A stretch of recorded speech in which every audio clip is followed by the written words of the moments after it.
So, recording my end. We're gonna go live in 5, 4, 3, 2. Welcome to another episode of Knives Monroe versus the podcast. I'm Knives Monroe. How you guys doing? Good Sunday morning. I'm here with a dear friend. Very excited to have on the podcast. First time ever. It's the first time ever we really chatted outside of Facebook Messenger. Trey, how you doing, buddy? Doing great, man. Happy to be here. It is true. We haven't actually had a real conversation ever before. So this is pretty new for me to meet somebody like this, but it's super cool. It's cool to have you, man. All it took was just the world ending. Yeah, basically. Yeah. You know, thank God the world's ending, or we never would have met. Thanks, Apocalypse. Appreciate you. Let me ask you, man, where are you at right now? Jacksonville, Florida. Okay, before we get into more about where you're from, what you're doing, what you've done in the past, and what you have to look forward to, how has this epidemic been treating you and your family? How's it impacted you? Well, I work from home. I have my own business, and my wife is a stay-at-home mom. So it hasn't been a huge difference because we're both home so much already. Yeah.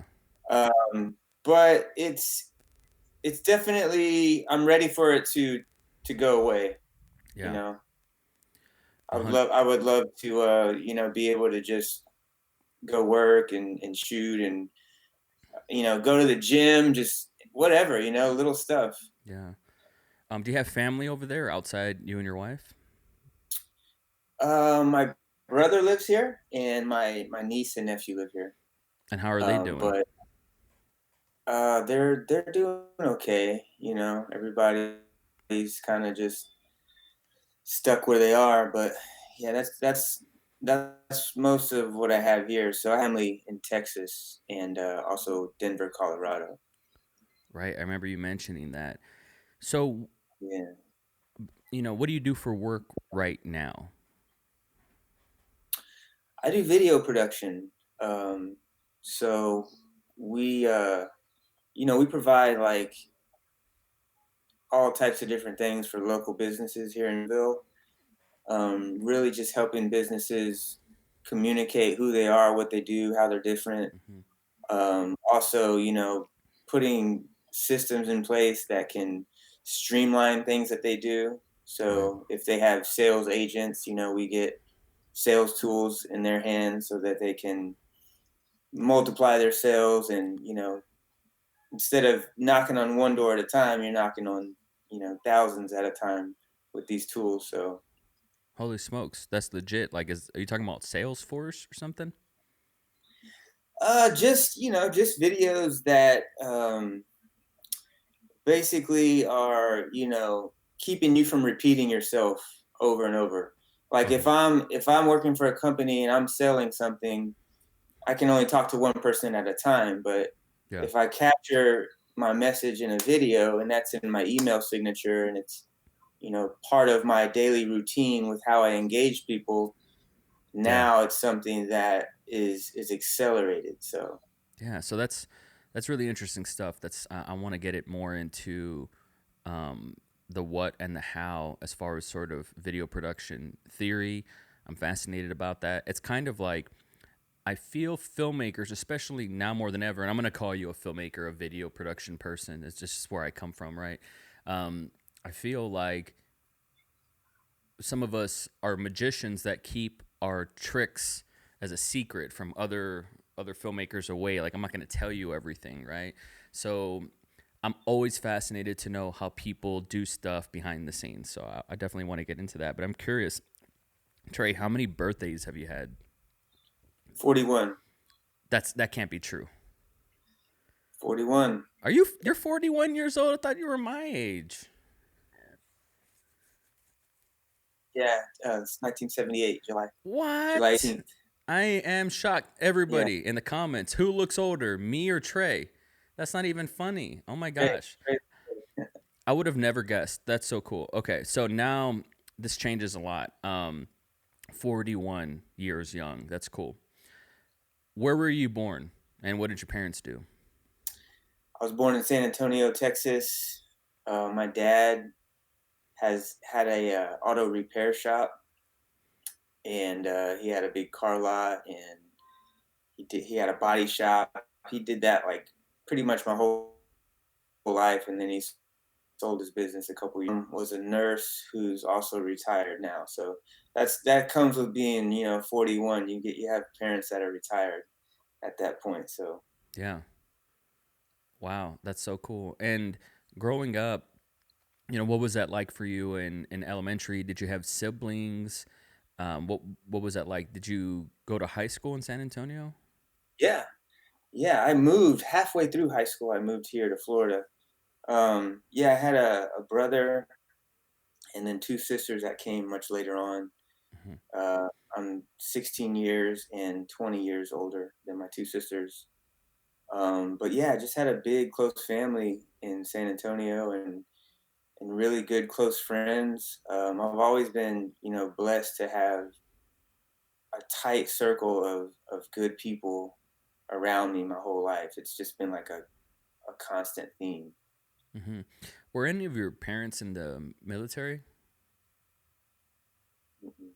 Okay, No, because it sounds like San Antonio is right. obviously a big military city, and Yeah, right, Florida has a right, big military presence as well. So I wasn't sure if your mom or dad right. were Yeah, moving around. yeah, nuh-uh. No, no military. Okay, that's cool. So why'd you move to Florida in the middle of high school?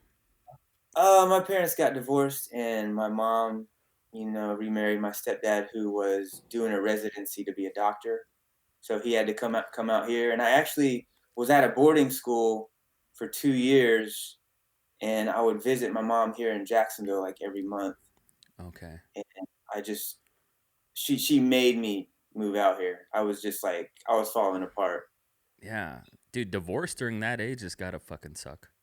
It's gotta suck. My parents got Yeah, divorced. I was 5 years old. It wasn't fun either, but it was young enough where, my I wasn't just split into two. My mom was like, "You're coming with me. That's it," and I never saw my dad again. What yeah. was that like at that age? That's such a I couldn't imagine. Well, it tore me up when I found out what was happening.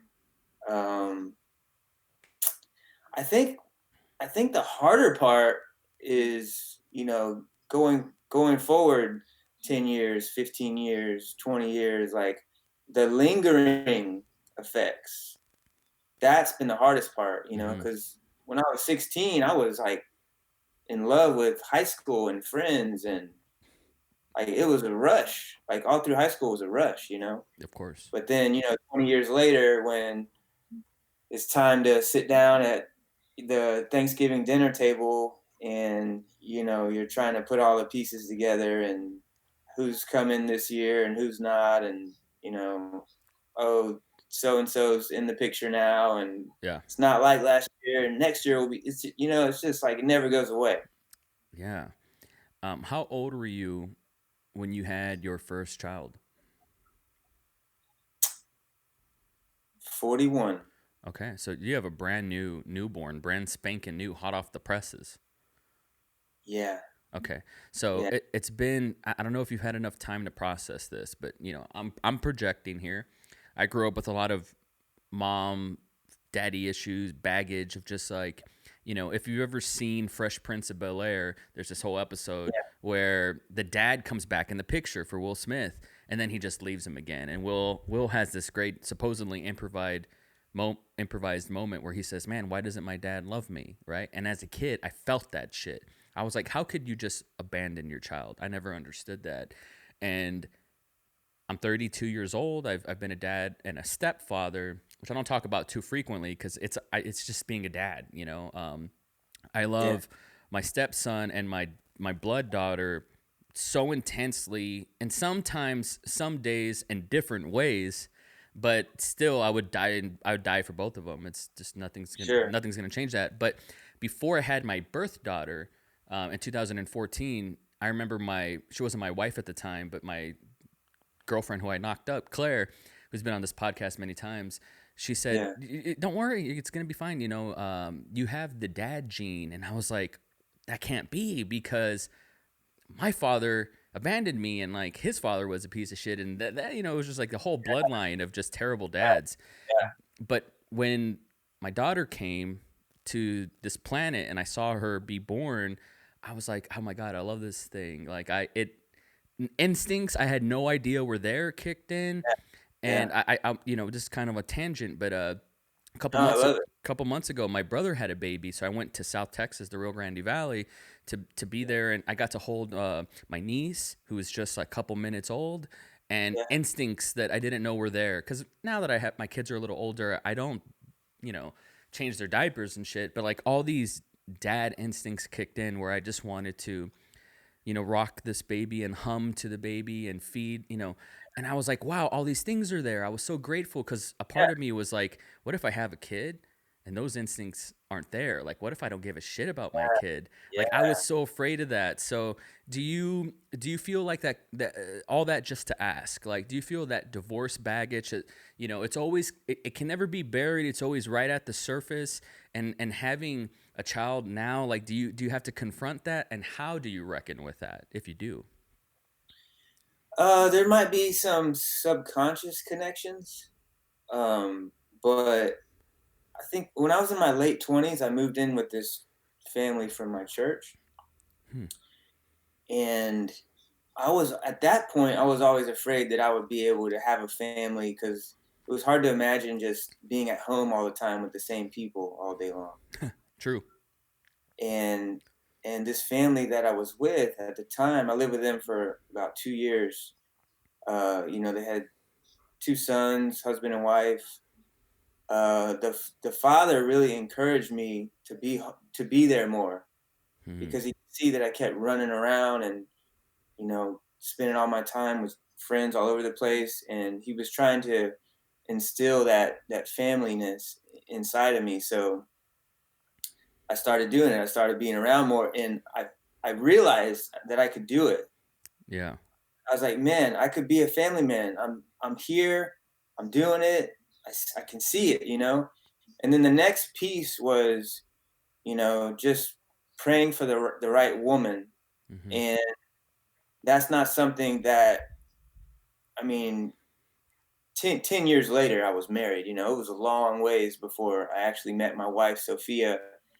And I had been in other relationships prior to that, and I doubted, man, I can't see myself being a father with this person. Yeah.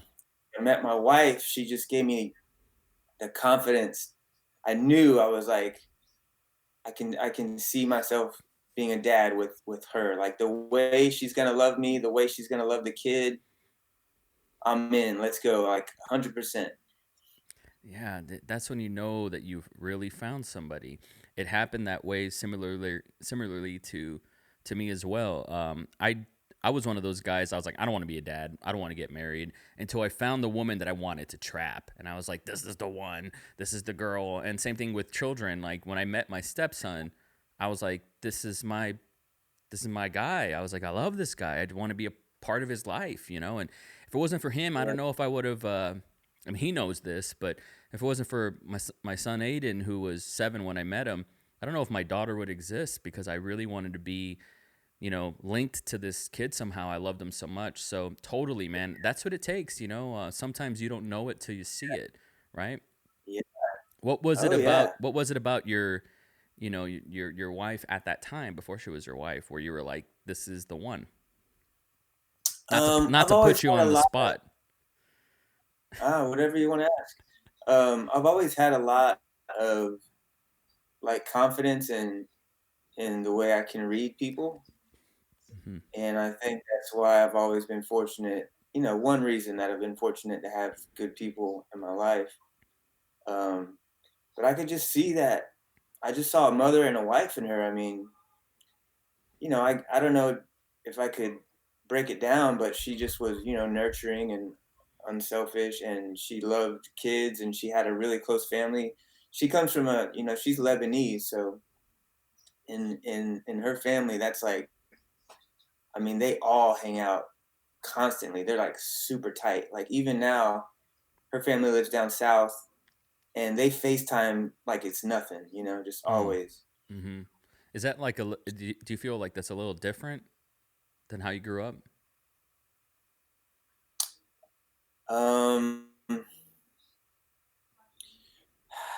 Gosh, that's a great question.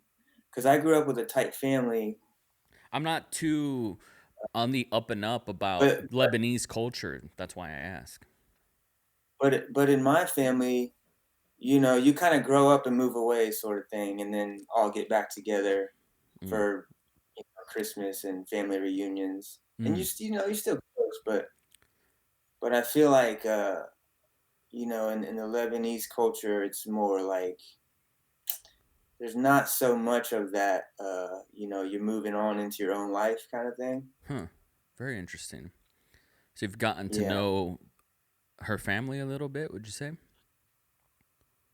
Oh yeah, that was mandatory. I had to drive.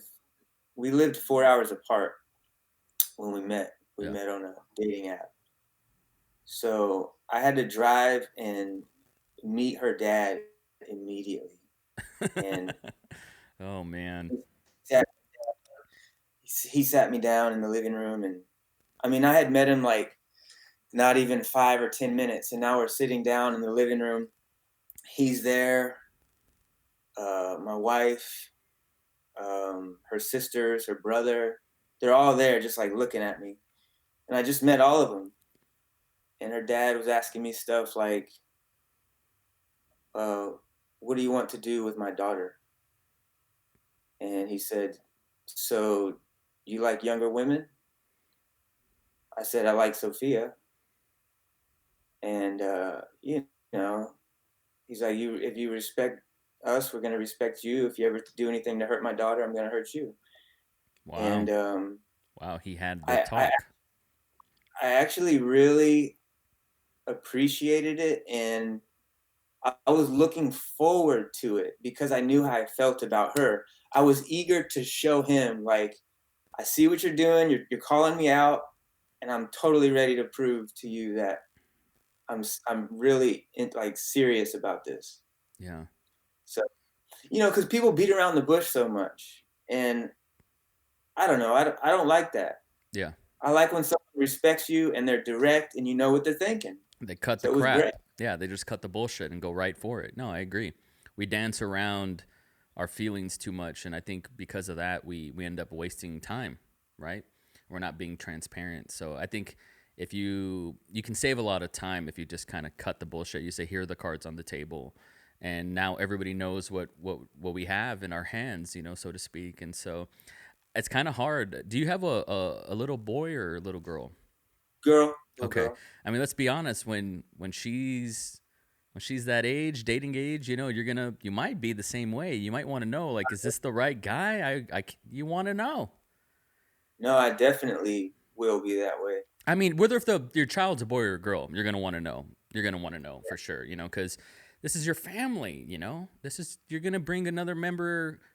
You know, into your household, Yeah, possibly indefinitely. So you gotta probe around. and I, Maybe even aggressively. I don't know. We'll find out in 20-25 years. We'll do yeah, another podcast, and I'll say, hey, how's it being, you know, that guy? yeah. It's something that I definitely think about, even though it's a long ways away. I know it'll go by fast, but Yeah, 100%. Like I'm gonna hold myself to that. I'm not just gonna let her start running around with guys. of course. Yeah, obviously. Same here. Same thing with my son. I'm more worried about him than anything, just because he's closer to age. He's 14, and Yeah, he's yeah. there. So He's there. yeah, he's at that age. But Yeah, so after high school, you graduate. What was going on at that time? What year did you graduate? 97. Okay, so 97 was the year of, I think it was right like the Titanic year. So I was in fourth grade in 97, I recall. Yeah, Um, so what was going on then? Independent cinema was at its peak. It was at its zenith. I can recall the pop culture, the music at the time. Did you know that, okay, I got to go to college? That's gonna be my next step, or I'm gonna take a gap year, or like what was the plan? Well, when I was in high school and I was a senior, I told my mom, I said, I'm not ready to graduate. So I'm just going to, do that next year. So I would skip class and just play ping pong all day long. We had this in an elective class. It was ping pong and got really good at that. Hmm. So it took me 2 years to graduate high school. And even then I said, I'm not going to college. So after 1 year or not even a year of that, I started to change and grow up. And not that not that because you go to college you're grown up, but I Right. just started to change. And then I started going to college.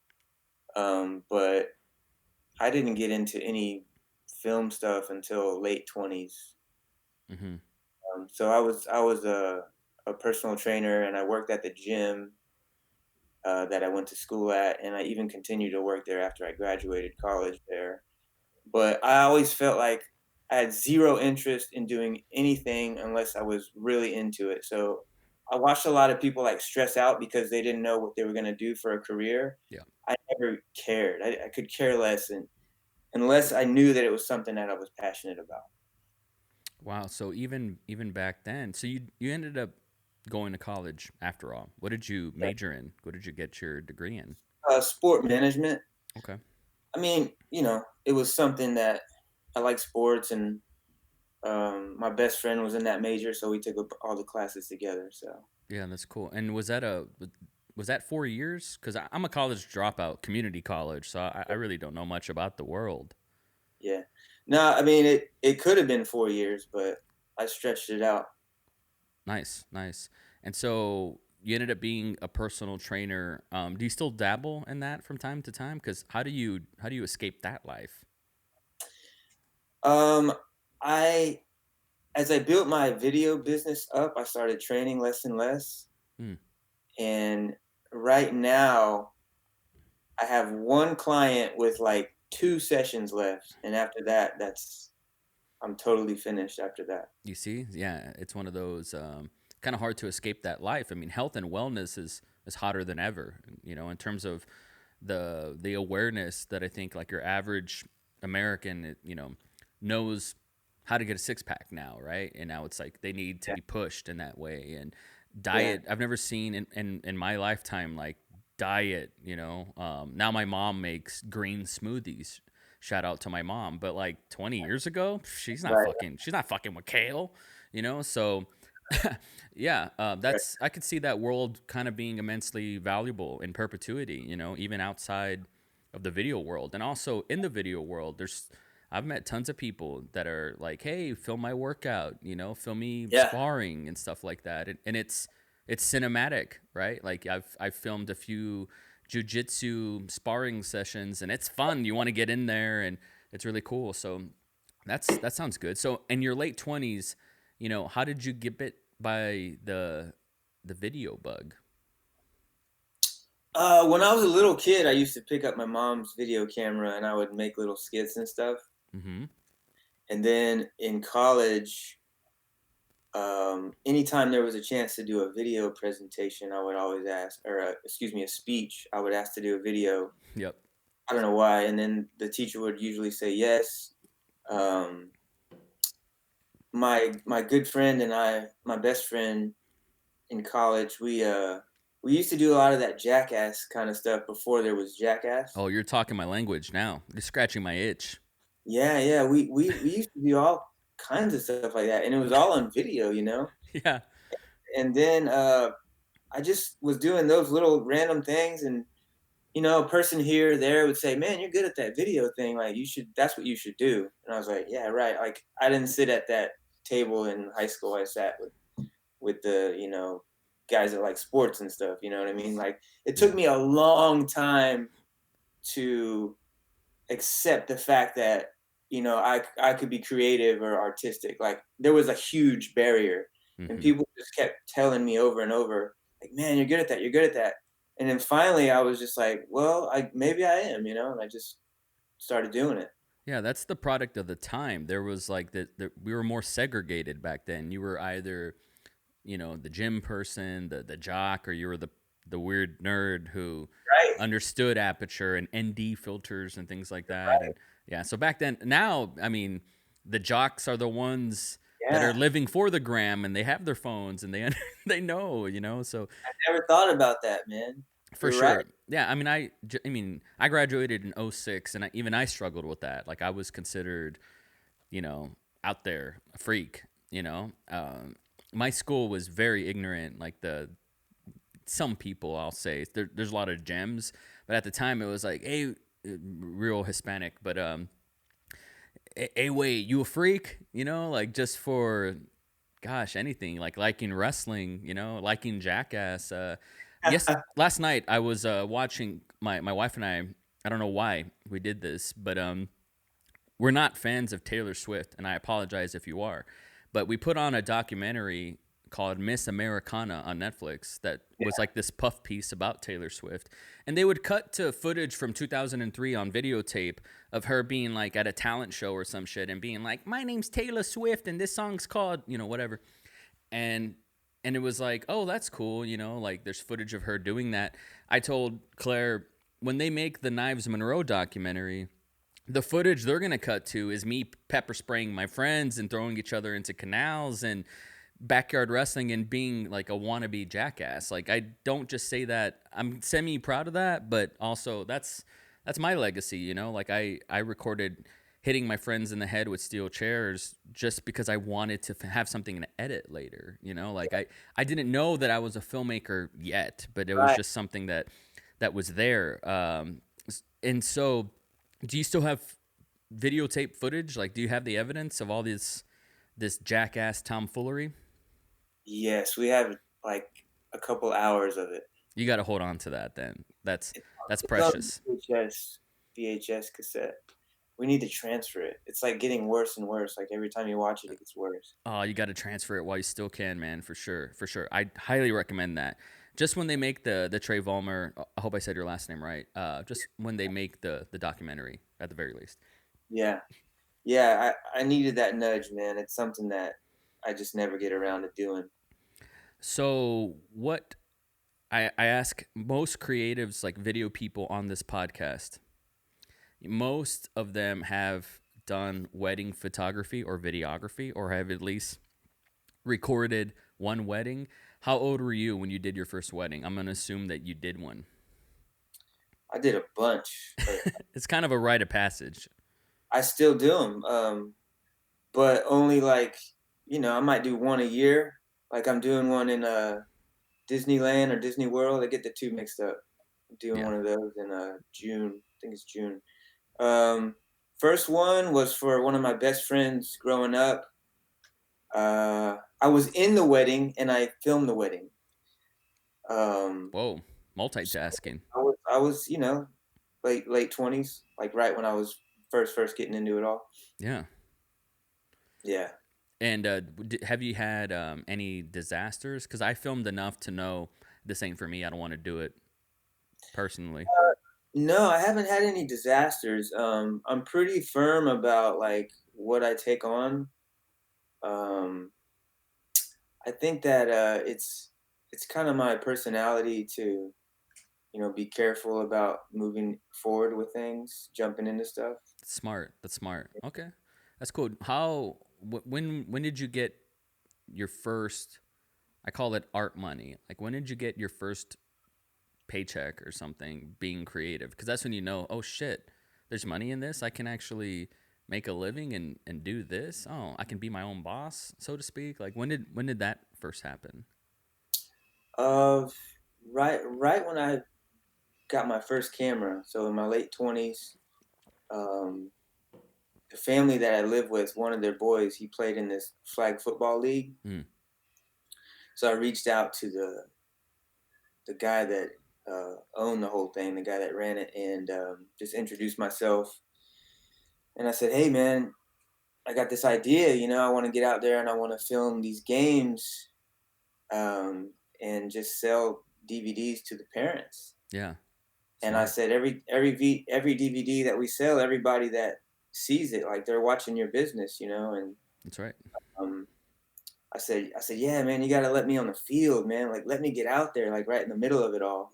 So I was out there with the kids and the refs, and I was set up this table, and had some flyers back in the day, just stopping people as they walk by, and Oh yeah. started buying these games for like $20, and that's where I first got started. Wow, that's cool. What year was that? Man, so Had this to have was been like mid 2000s, early 2000s, this was like 12 years ago. Yeah.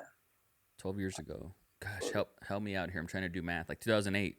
Yeah, 2008. Thank God it's 2020. I would have been lost on that math. Same. Yeah, I had to count on my fingers. Thank God I had 10 fingers. So what was your first camera? That sounds like it could have been maybe a DV, like a Sony Handycam type thing. You remember the HV20, Canon HV20? Oh, I always wanted that camera. Yeah, I remember. That camera had a cult following. Dude, was that the white one? It was silver, and then the Silver, next yeah. one was black. It went from Oh, the 20 to the 30. oh, yeah, dude. That It was was I sick. still want And then that camera. I still want that camera. Isn't that weird? when I got that camera, I was so stoked. I went out into the driveway, and the garbage man was driving by, and I was filming him, Yes. and he was Oh looking man. at me like he was staring me down, Yeah. and I was Yeah. like, I just got a new camera, and like he didn't Yeah. care. That was a this is before hybrid cameras, so that oops, popped my hip. That was a video camera. Did that record this couldn't have been an SD cards at the Mini time, so it DV, had to be mini DV. DV. Yeah, DV. Oh, what a pain in the ass that would be Yeah, today. But man, gosh, it had like a fixed lens. yeah. Did it have ND filters and stuff like that? No, nuh-uh. Damn. I want to say, if you did follow Jackass back in the day, Bam Margera and that crew later Yeah. on went to make this indie movie that I happen to love, even though it's pretty crude, called Haggard, and I think they filmed it on cameras like that for sure. It had a good image, man. Yeah, it wasn't bad.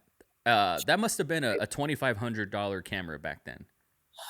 Man, I don't think it was that much. I mean, Really? this thing was tiny. It looked kind of like this. It looked kind of like this. This is my mom's. Okay. Yeah. Yeah. Yeah. It looked kind of like that. I mean, a little more sophisticated, slightly, Yeah. but it wasn't. There's no way it was 2,500. It was, gosh, Okay. man, it was probably like 1,200 or something like that. Yeah. Yeah, but in $2008, whoo, that was like 2 grand today. I feel. Yeah, yeah. I didn't have anything. I had not, that's all I had was that. Yeah, man. Dang, that takes me back. So 2008, and you're still obviously, being a personal trainer, or you're working in fitness as well. You know, how are you? So much has changed in the past 12 years, 2008. Like, YouTube wasn't even bought by Google yet. So if you can transport me back to 2008, Trey, like what was the plan? What were you going to do? Like, did you want to make films? Did you want to make commercials? Was LA an option? Because back in that time, it was like you got to go to LA if you want to make it, right? So what was the plan in 2008 for you? 100% wanted to get into filmmaking, and that's what I was doing for a long time, Hmm. several years. Yeah, Um, I was trying to figure out, do I want to be a DP or do I want to be a director? And to this day, I really enjoy both. yeah, But yeah, that's originally all I wanted to do was that. But you know, fast forward 10 years, the filmmaking thing was picking up locally. Like I was meeting everybody, and was able to get a producer, fund a short film that we did. cool. Had a really solid crew on this, and did a couple things like that. Was part of a team that won the local 48-hour film festival. Nice, So we went to LA to compete with our film out there at a Filmapalooza. Uh, cool. but I just I don't know. Once I got to a certain point, I started feeling like there wasn't. It was hard to find like open doors. Hmm. So what I would do is I would make a movie and go broke, and then I would do video for work, and then make another movie and go broke. Yep. And then at some point, I just said, "Man, I need more money. Yep. I need more money to do because I don't know. This is just so slow, and it ain't happening over here with the filmmaking." But Mm-hmm. the doors started opening uh, way easier for the stuff I'm doing now, like doing video with businesses. The doors were opening way easier. Yep. So next thing I know, I got a wife and a baby and a house, and I have to provide. Like I can't provide making films, Yeah.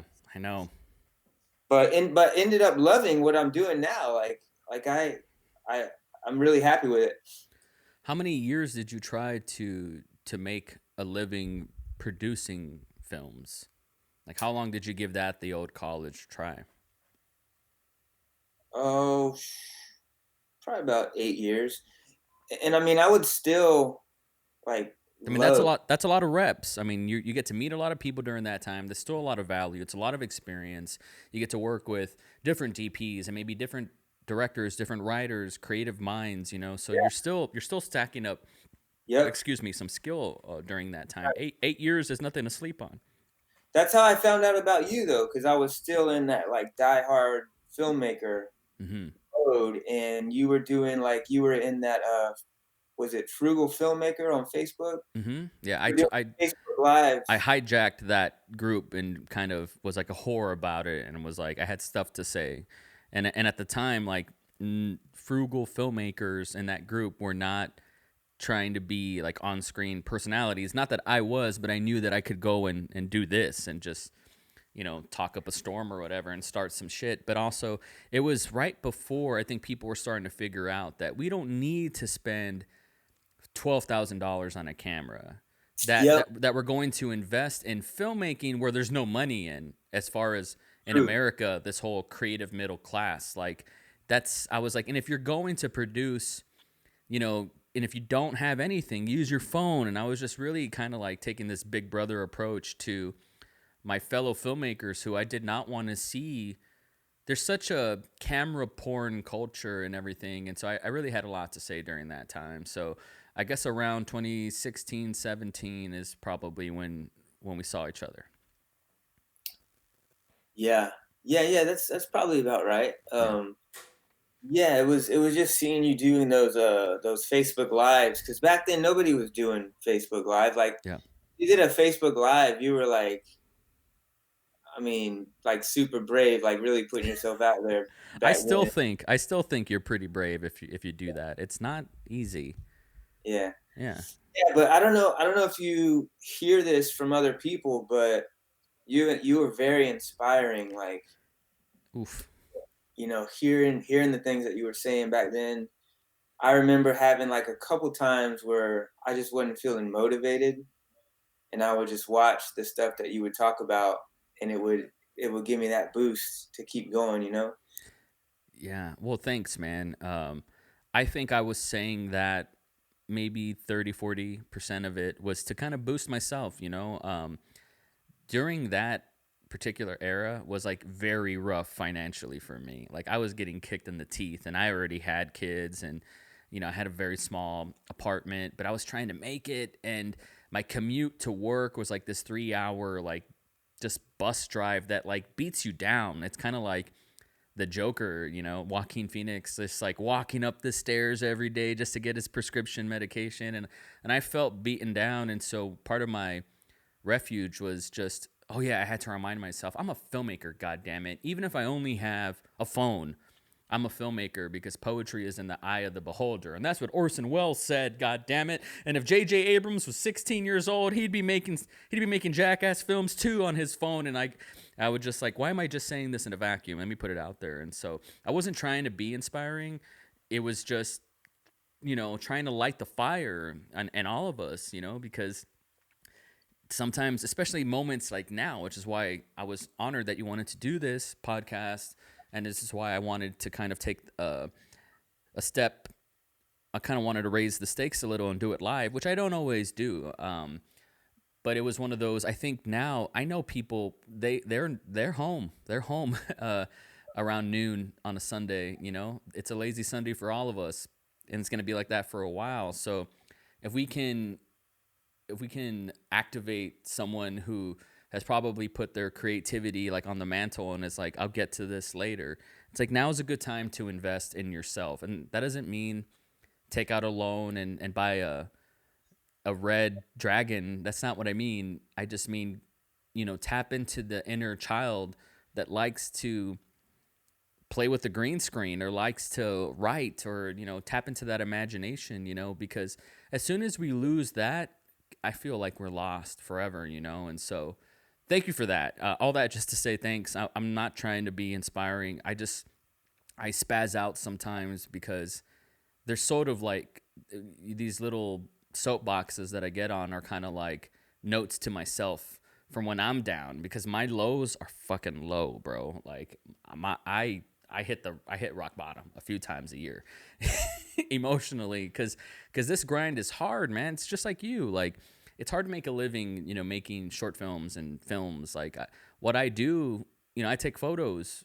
I do corporate videography. I make social media content. I do podcasts for other people, and that's how I pay the bills. But it was never um, my own web series that was going to pay my bills, so to speak. And it's like what you were saying earlier. I wrote it down as a note. You'd go broke, and then you'd have to do something, and then you go broke producing your own thing, and it's sort of this one for them, one for me idea, Right. and part I think the reason why we do that when we can afford to do that is to stay sane, But I gotta tell you, like I look at your body of work, just the stuff that I can find on the internet, and I'm like, you can tell that this guy's been doing this for 10 plus years, and the work is there, and your work is insane, and I gotta tell you, like you're one of those guys, just from what I can tell, that was meant to do this. Thank you, That man. takes a disciplined approach to, you know, who tries to reach perfection in his edits. Me, I'm like, just throw it together, get it out there, put it on Instagram. It's gonna be whatever. Like I could be way better, but I'm not a videographer. I'm not a photographer. That's my secret. Like I'm not that guy. I want to be the director that tells the person where to put the camera. I want to be the guy that tells the writer I'm kind of going for this and can tell the color grader, the colorist, like I want this atmosphere. But out of necessity, because most of us are kind of one man armies, I've been forced to, okay, well, I got to get the camera. I got to do my research and I got to figure it out because if not me, who? And if not now, when? So Mhm. I think we're kind of kindred spirits in that way. You don't get to be able to make a living doing this without the ups and the downs. And I think a lot of kids who start nowadays who have, gosh, I mean it's never been easier to be a filmmaker, a creative. I think if you're starting nowadays and it doesn't happen overnight, kids just kind of feel like, this isn't for me then. And it's like, oh my God, I can't tell you how many lost years and just how many times I've been kicked in the teeth, and you have no choice but to keep going because this is something that you love. So I can tell you're one of those people as well. So respect for Yeah, thank staying you. in the game because it's hard. It's fucking hard. Yeah, that's interesting. What what you just said, staying in the game. I think that's something that I had to figure out because when I was a kid, I would get good at one thing and then quit and do something else. Yeah. And that was kind of my parents' style. Like as long as I was happy, Mm. you know, just do whatever you want, just don't get in trouble. Yeah. And I just realized, in my late 20s, I was like, man, I need to have discipline and pick one thing that I want to be great at. Like even if I get bored for a second, like I can't just keep quitting on things and starting new stuff. I only have one life. So I have gotten to those moments with filmmaking and video production where, it's felt low and I haven't been as into it. But I look back and remind myself like I'm not gonna repeat that cycle. And it's right there. Like it's way easier to repeat that cycle because then you're in control and you can kind of say, yeah, well, I mean, I stopped and I got bored, and you can kind of blame yourself for why you're not making enough money or why you haven't achieved what have you, you know? So we put it on ourselves, and that's a trap. That's a creative trapping, man. At least for me, like I'm probably projecting a little bit, but I have such a start stop career, you know, because I've been scared. I've been scared of success. I've turned down opportunities because I'm like, something comes so naturally to me. I'm like, nah. I'm suspicious about how easy something can be sometimes, which is self-destructive. So I don't know if you feel that way. Like, did video and everything that comes with it, whether if it's lighting and the AV stuff, the post production, like, did that stuff come naturally to you?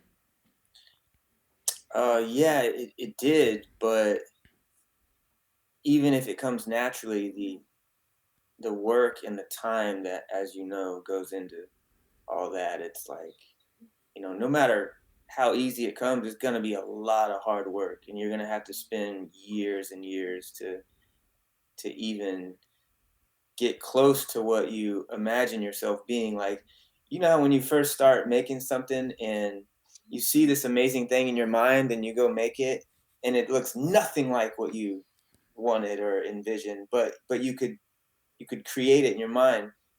But over time, if I light this way and I use this camera movement and I put this lens on this camera, this is how it will look and feel. Yep. Like, you already know, Yep. you got to figure out that language though. That's right. Oh yeah, one of the best advice I ever got was from. Do you know who Freddie Wong is? I don't think so. He was a like the biggest YouTuber in 2009, 10, 11. He started a company called Rocket Jump, and he would do these little. He was like very special effects heavy filmmaker, and he's this cool Asian dude, and he had said, you know, because he got, and you get these questions too, Trey, I'm sure.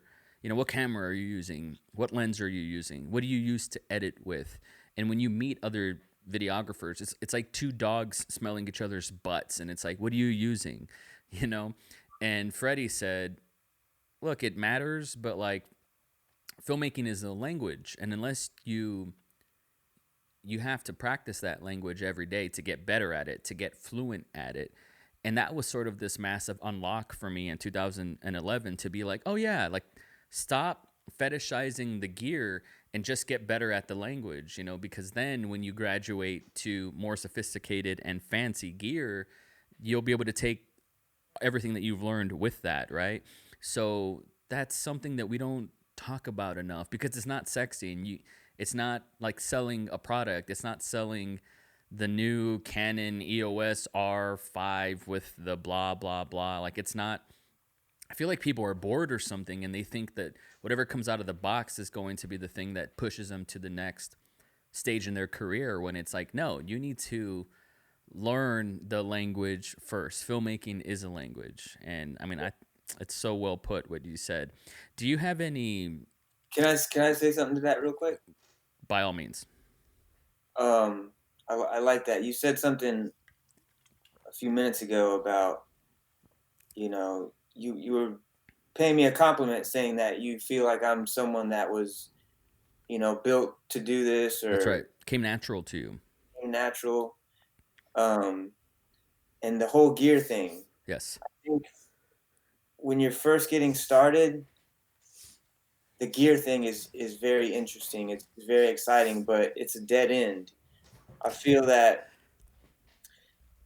anybody can be interested in buttons and settings. Anybody can figure out where the buttons are. And you can get really good at knowing all that, and that's it. But if you find that you're someone that can go beyond that and just look at human emotions and relationships and reactions and stories and feeling and pulling someone into a world and allowing them to get lost in that world, that's really where that you were built for this. You were built to do that. The people that can just swim in that. And because a lot of people are really good at the settings. All the information is online. You know, you can learn. Anybody can go and learn all this stuff, how to make something look. I want to know how to make this look exactly the way he made that look. How do Right. I? Yeah. Okay, da da da da da. Now it looks exactly like what he did. I did it. You Mm-hmm. know, that's it. Mm-hmm. Yeah, but can you make somebody cry? Right. Right, right, right, right, That's a right. whole Can you? different skill. Yeah, and I mean, I'm not trying to say like, you know, one group is better than the other, but I just say that to encourage somebody that's on the fence, and maybe they're going through that transition and they don't quite see what's on the other end, but they can kind of start to see it. Like, I'm just encouraging those people to just dive into that, keep pushing through that. You know, don't get stuck on the gear. So well put. Like, I think the tide is starting to change a little bit, and mm, I called this sometime like in the second half of last year, and I think creators are taking a more holistic approach insofar as because we've just gone the creative middle class has gone in circles with this. Like we've invested in the gear and it didn't make us happy. You know, we've invested $10,000 in a short that didn't get us on Netflix and stuff like that. And so that's normal. That's okay. Like that's not shameful. That those aren't failures. I think we've just been around the block a few times. You know, we've got the 1 million subscribers on YouTube and we still don't like ourselves. Like that kind of emotional stuff. And I think I foresee creators taking a more holistic approach insofar as how to prevent burnout or you know how to be more minimal as far as I don't need all this crazy flashy fancy videography stuff. How do I tell a story? How can I convey emotion, atmosphere?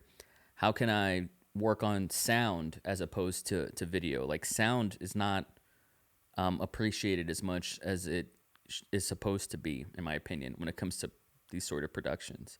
How do I convey a message? You know, these sort of things I think are going to be taking more precedent, especially now that we're in this epidemic.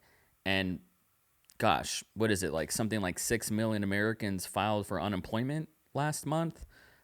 That's nuts. So I watched some of these YouTube review camera people, which I can't help but watch because I like to know what's going on.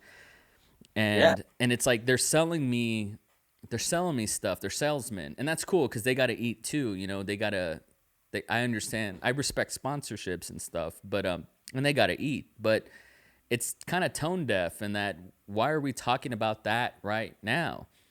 Right now is not a good time to be investing in a $2,500 lens. You know, and I encourage filmmakers and creatives out there, no matter how hard it gets. I mean, you got to do what you got to do. I'll lie, cheat, and steal to feed my kids. Don't get me wrong, if it ever got to that. But don't sell your gear. Like I've been trying to tell a few filmmakers that as well. Um, hey, Trey, hey, can you still you're hear me? frozen, buddy. Okay, I think I know why. Give me one I don't know sec. if you can hear me or see me, but I got you frozen over here. Yeah, yeah, I know what it is. One sec. I know what it's got to be. Hello. Give me one sec, buddy. Okay. Let me know if you see my picture come back. Yeah, you're back. Okay.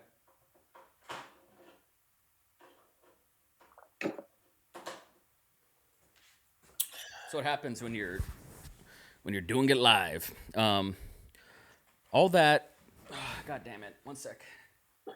All that just to say, um, during the time of maximum pessimism, during this, it feels like an apocalypse in a lot of ways. This epidemic. Now's not the time to be worshiping like expensive gear. Now's the time. How can I double down and tell these stories or add value to other people's small businesses or companies? Like, how do I do that now? You know, I want to see that become the priority to creators. That's something that's missing. But I feel like filmmakers, creators, they don't want to give up their cards. They don't want to show people how they do that. So I guess this is a good segue to what you do for your business. Walk me through that. How long have you had your business? What is it called? Where can we find it? And what do you do for other people? The name of my business is Vollmer Visuals, and my website's treyvollmer.com. Started doing video for business like 12 years ago, but just within the last couple years, I Yeah. started focusing on working with businesses because before I was doing a lot of weddings and just random stuff here and there, documentaries here and there. But within the last couple years, focusing really on businesses, helping them to communicate their message, helping them to identify who they are, how they're different, what they do, just helping them to not only grow, but also streamline their processes. If it's an internal process that can be streamlined through video, um, strengthening their connections with their customers, their audience, just keeping everything streamlined. Yeah. So how do you do that? Can we do like a little role play? Like, can I be a company and I'm asking you questions on how your business can help me? Sure. Okay. So what's a company that sells a product that that's a good example for this? I don't want to bark up the wrong tree. Um, could say What can I sell? pool enclosures, swimming pool enclosures. Oh, okay. Hey Trey. So my name's Knives Monroe with Knives Monroe Pools, um, and I have a small business, but it's growing. I got 3 companies, and I'm trying to take over. But there's other companies that I see that are doing commercials. They're doing videos, and it's like I just want to get on that social media stuff because I want to be able to reach out to people that I don't have, and like I have money for like an ad budget now, and it's just I don't know the first thing about video. I don't know what to do. So where do we start? Uh, so so yeah, the first thing I would say is jumping on a quick phone call and then hearing them out. I know you're trying to role play, but Yeah, I feel like I don't know. Maybe I could just explain it, but please do. it might be easier for me Okay. that way. Um, so yeah, touch base on a phone call, and then I'm trying to get everybody to fill out my discovery form as quick as possible to make sure that we're a good fit and I can learn as much about their business as I can before meeting face to face. Mm-hmm. So That's smart. That's a good bit.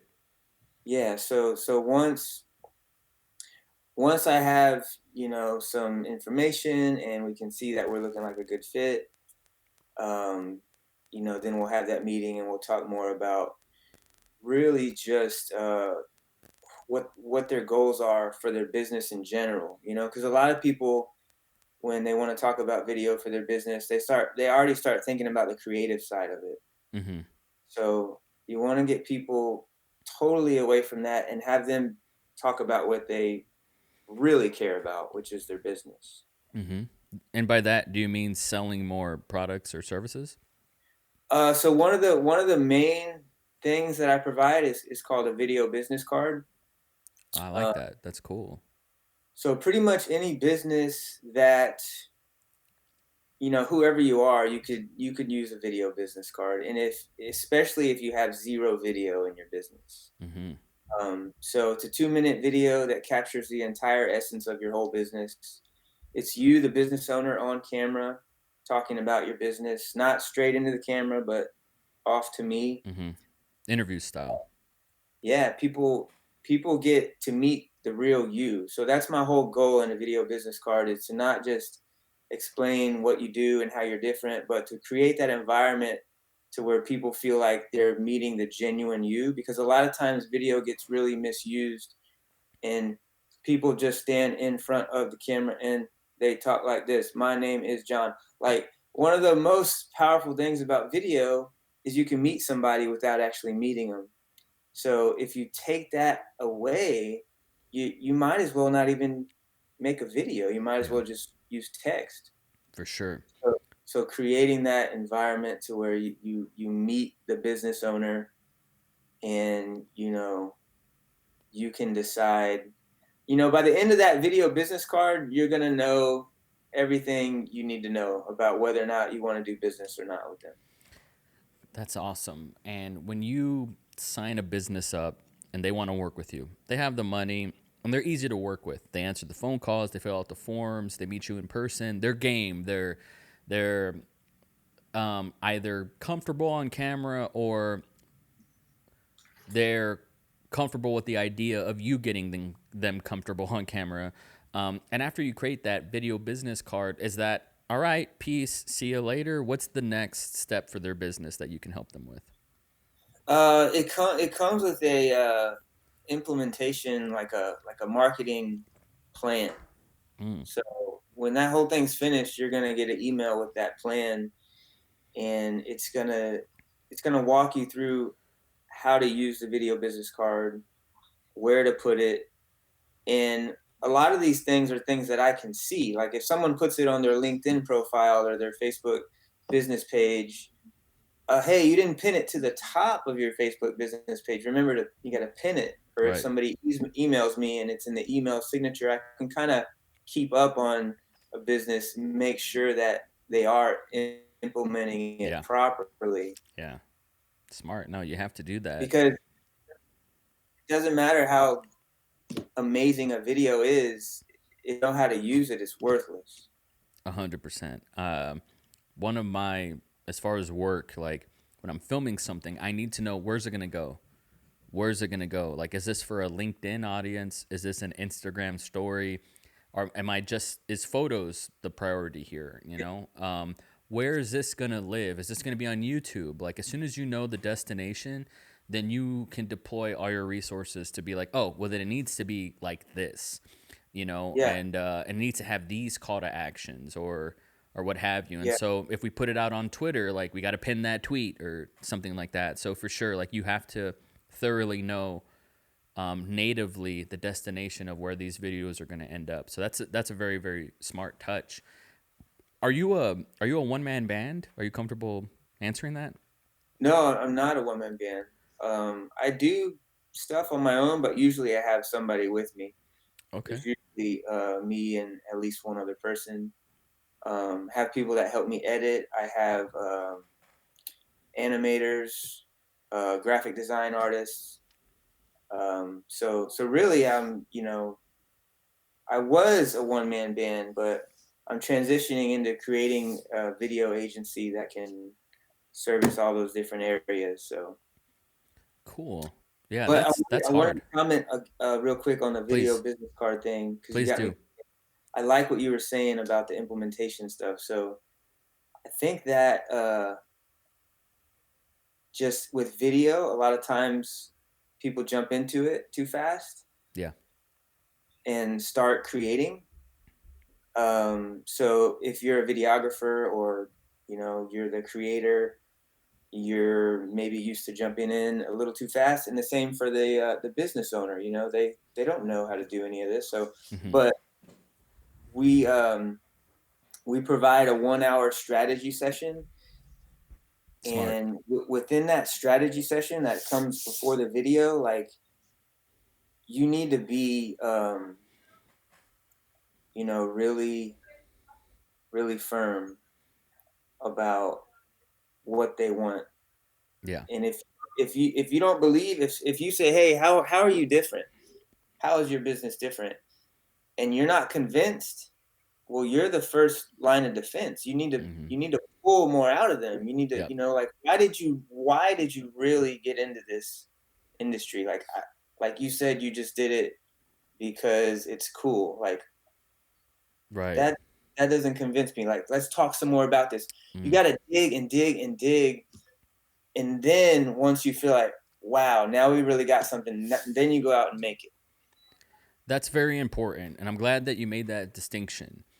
And I'm impressed by that, and I'll tell you why. Because that's what a director does. That's what a filmmaker does. It's like a director who, let's just say, there's writer directors like a Tarantino or something, but there's also directors like David Fincher who are some of the best in the world who don't write their own scripts, and they got to know what every page means. And that might mean sitting down with the writer and saying, "What did you mean by this word? Why is it this and not that? Why? Why is this italicized? I need to know." Okay, and it, so on and so forth. Same thing with the actors. Like, you can't just settle for a mediocre performance. Like, if you have to, we might have to redo this. If you have to, we might have to film this in a different location because it's not working, or we have to recast this. Like, you can't just phone it in. Like, every story that, what I like about what you're saying is like trying to understand, you're starting with why, right? And you want to tap into the emotion because at the end of the day, to maximize the whole reason why you're doing this video is to amplify a message. And if the way you want to connect with other people, you have to tap into their emotions. And if you can do that with a business, you're going to, I don't want to speak so lofty, but you could potentially transform their business or at least have an Absolutely, impact with their message for sure. 100%, 100%. And you gotta figure that out on the front end. You gotta dig, you gotta explore, you gotta get there together. That's right. Yeah. Oh man. And I don't want to speak for you, but for me, I can say sometimes, when I've filmed some interviews or even recorded some podcasts with people that I like, sometimes it's like pulling teeth because people haven't really thought that deep into it, and so you have to set the proper expectations. Maybe you're not the right person for this job then. Maybe this isn't going to really work because if you're not willing to um, give me those emotions or tap into why you're doing this, like this is not going to be a good fit. And so it's important, I've had to do that with weddings. Like, you know you get what you pay for, and if you're not willing to put your neck out there, I might not be the best fit for this, because here's what I can do, here's what I can do for you. If you don't like that and if you want something else, well, I can recommend somebody that does that for you, right? So Right. you're sort of kind of like, it's kind of like dating. You want to know if is this a business that you want to be engaged with, in the long run? Because if you can form that relationship, it's just good business for everybody in the long term for sure. That's cool. Have you had clients that you've been working with for a year plus?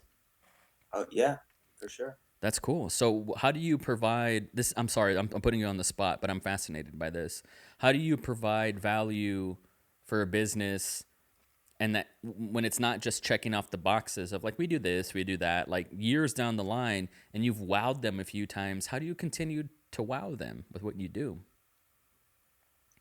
I think you just gotta care about them and what they care about, and it's like a marriage. How can you stay married for 20 years? You have to care about that person, and you have to understand what they want, what they need, and then you just have to deliver that.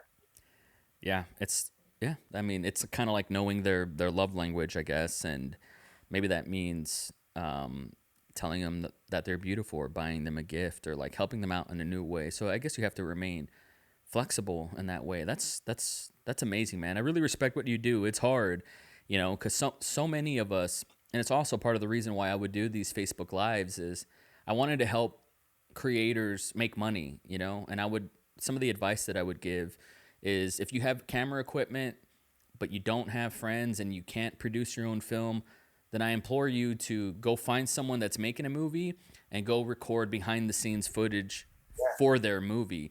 Not only do you get some reps in, but you get to meet some contacts, and you can provide upfront value for a filmmaker who's going to want, behind the scenes documentary footage, right? That could potentially be, if you're good, more valuable than the film itself. And just get out there, right? Was sort of my advice, because I want to see the film economy prosper, because what's good for the country, the gig economy is good for me, and I wanted to see more of that. So I have so much respect for what you do, because nobody in video language, community, we're not really talking about business. We're not talking about how to make a dollar. Like, if you have a Canon 5D Mark IV and a beautiful lens, go make $1.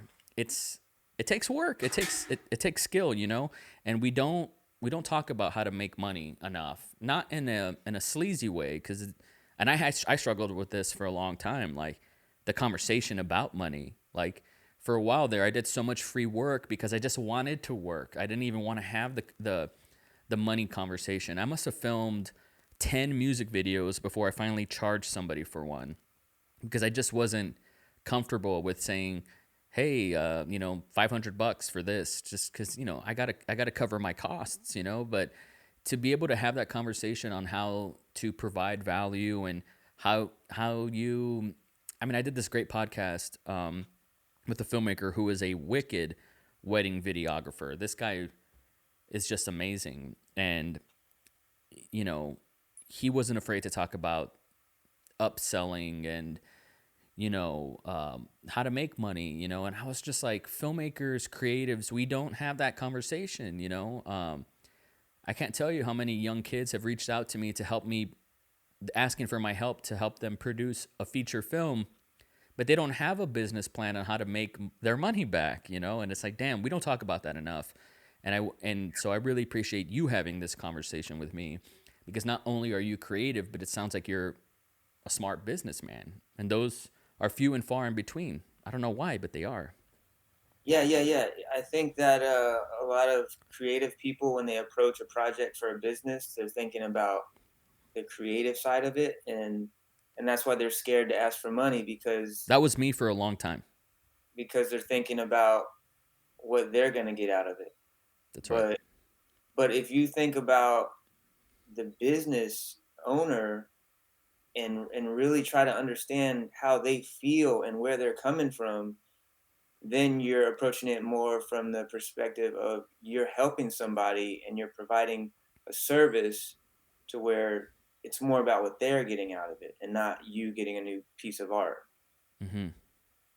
100%. And I struggled with that for a very long time, until I realized that businesses, they're paying you not to live your dream, not to have fun, not to have a good time. They're paying you for the bullshit that they don't want to do or they can't do. They're paying you for your expertise. And so don't feel weird or guilty or ashamed of charging them for that, because that transaction is the easiest form um, of barter that you can really have, of a transaction, is money. It's like, cool, it's good for them, they get to write it off, and it's good for you because you get to pay your bills. So it makes the most sense. And when you're 19, I don't really know if you're taught that, or at least I wasn't in 2007. I wasn't taught that. So You know? it took a long time before I realized. I mean, I had to read business books. I had to um, watch business seminars and like learn about why companies even exist and how they make money, and apply that to my business before. And that's how I was able to form a marriage with filmmaking and commerce. And so, whoo, I'm Yeah, telling you, it took a long time for me to figure out as well. that's what you got to do. You got to just look at what you do is just like what anybody else does. We're all working here. That's right, 100%, man. So Trey, I've had a great time having this conversation, but I want to do right by you. Is there anything else that you wanna tap into? Because I'm looking at the scoreboard. We're on the same team. We're winning, and so we can afford some 3-point shots right now. We can afford to miss a few, and if you want to get weird and get into the weeds, I'm more than happy to do that.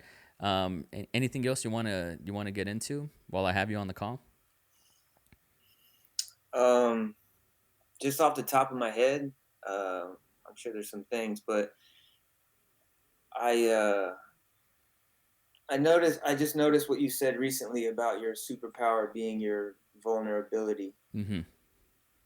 Yeah. Uh, it's cool when you hear somebody say something and it clicks.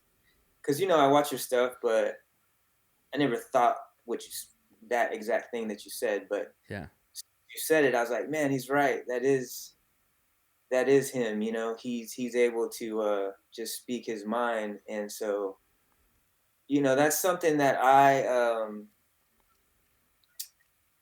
admire, but I also like struggle with. And there's times where I feel like I'm very straightforward and genuine, but then I'll say the wrong thing and hurt somebody's feelings, and then it's like, okay, how can I avoid that? And then I end up being like, thinking, now am I being too PC and Hmm. Yeah. too nice? I'm a big believer in it's easier to ask for forgiveness than permission.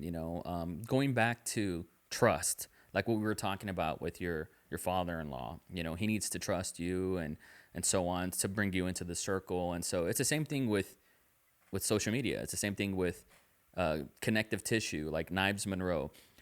My first impression, like I assume nobody knows anything about me. Because I'm a nobody. I'm assuming nobody knows jack shit. So every piece of content that I create, what do I want them to get out of this? And the first thing that I want them to get out of it is I'm spilling my guts out. And so because I'm spilling my guts out, it's not because I like to hear the sound of my own voice. It's because I want to listen to what you have to say.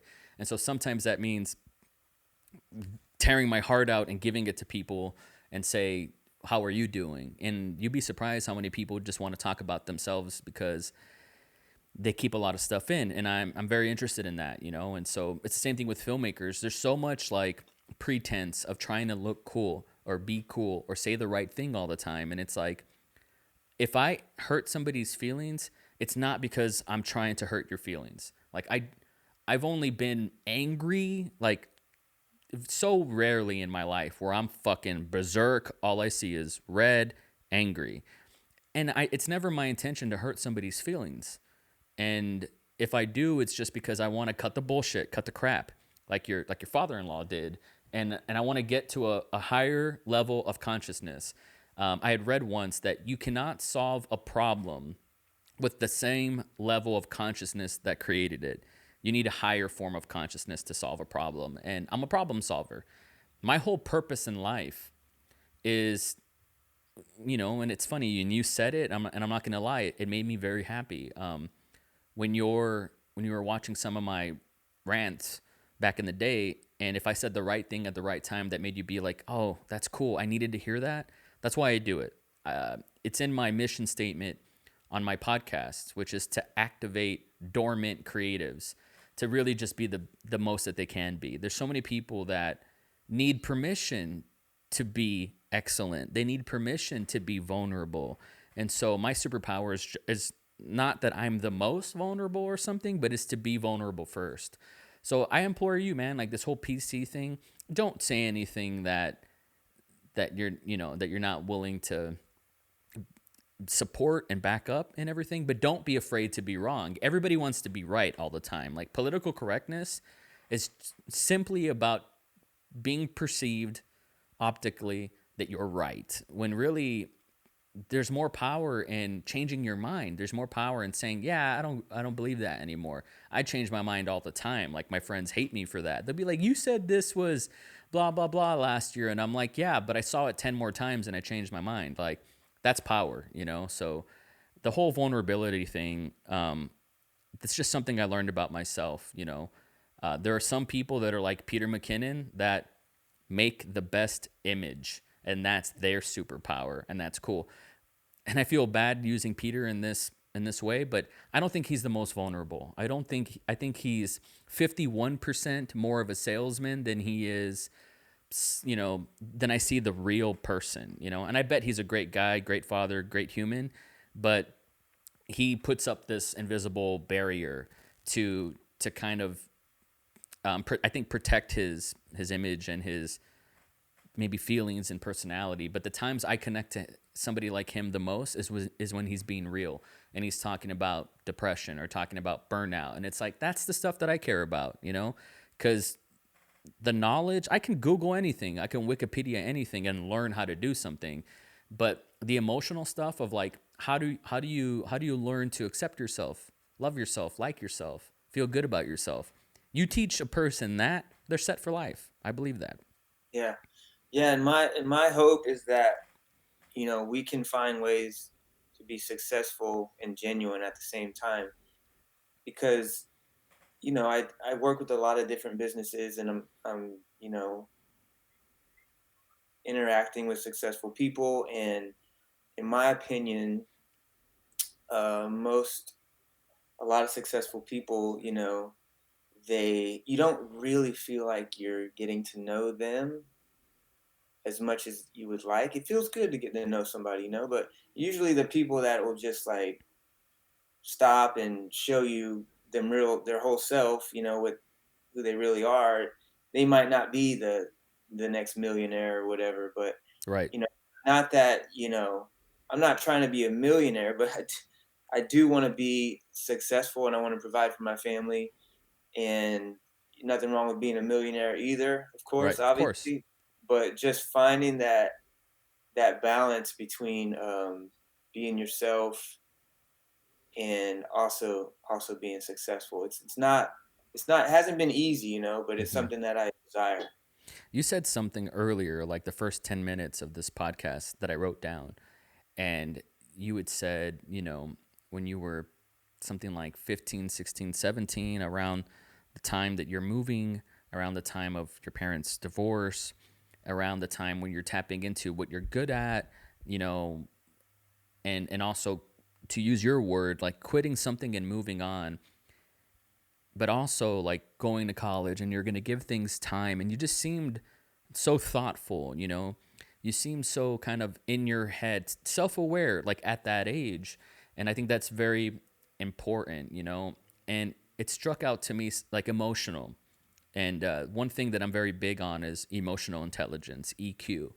And the type of person that I am, like what you see right now, that's how I am in business meetings. That's how I've been in interviews, to a fault. Sometimes I won't get the business because I'm this way and I'm not wearing the suit and I'm not telling people what they want to hear. But that's my way of knowing then I don't want to work with you, because I can't put on a mask and go outside.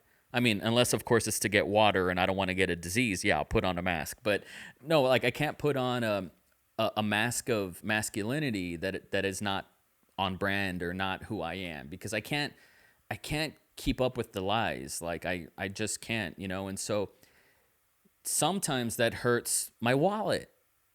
But on the times where people get it and they like it and they want that culture and they need that business and they're refreshed by that perspective, it does my wallet good. And it's easier for me and more sustainable, excuse me, to be myself in perpetuity, because you're this is what you get, and it's easier. So is it risky? Yeah. Is it, sometimes I'm like, I'm gonna be me.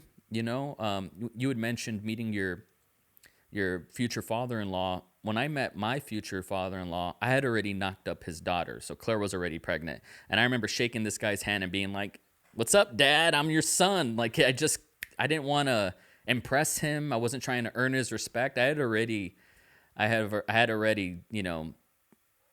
did it my way already, and we're great. We have a great relationship with each other. I think he loves me and respects me. But guess what? Sometimes that doesn't work all the time. Sometimes, when I was in middle school or high school and I got in a fight with a bully, it's because my mouth. I wasn't gonna tell the bully what they wanted to hear. I didn't bump into him and say my bad. I bumped into him, kept walking, and then the bully had to turn me around and say, "What the fuck's the matter with you?" And I said, "What the fuck's the matter with you?" And then before I know it, I'm on the floor, and my CDs are everywhere, sprayed across the hall, stuff like that. And so you have to be willing to know yourself and say, this is what it is, and roll with the punches and accept all the stuff that comes with it. And I think people who are smart in business actually really, really appreciate that. They want to work with not a loose cannon, don't get me wrong, but they want to work with someone that they can know, oh, this guy's providing upfront truth. And so I'm going to tell him what's really going on. And so you cut the bullshit, you save time, and you're able to form a relationship, a business relationship that has a good foundation, a strong foundation. And that took a decade to learn too. But once you go around the block a few times, you know what works for you. And so if radical candor, something that I can tap into, does not work for you, then you have to do what works for you as well. Everybody is different, for sure. Totally, man. We're all created way different, and you need to just understand how you were made, and go from there. I mean, it's gonna be a disaster if we don't. It's going to be a disaster. Real quick, I want to ask you just a couple of rapid fire questions before we sign off.